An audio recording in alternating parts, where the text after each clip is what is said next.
As you know, I'm coming up to speed with AE myself. And one of the things I want to say in terms of additional support is that the best support you can give my colleagues is to set a good example, first of all, right?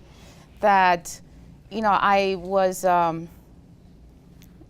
in China last week, and John Prater, who's our supply chain management leader, had a team meeting.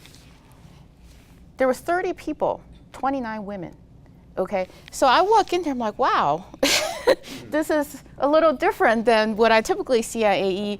And it was a vacuous room. They're very excited. Of course, I started talking to Chinese with them. Of course, they just lost there. They didn't think I could speak Chinese. But the point being that I think the fact that they didn't expect to see me, number one, female, part of the senior leadership team, number two, Chinese, right? It was just so the first is just set a good example, right? Be the role model.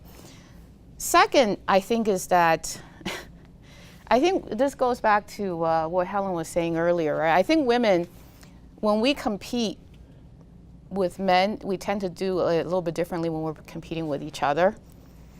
And men compete also differently, right? And I think when there's a sense of competition, we seem to withdraw the support. And that shouldn't be the case from my perspective, right?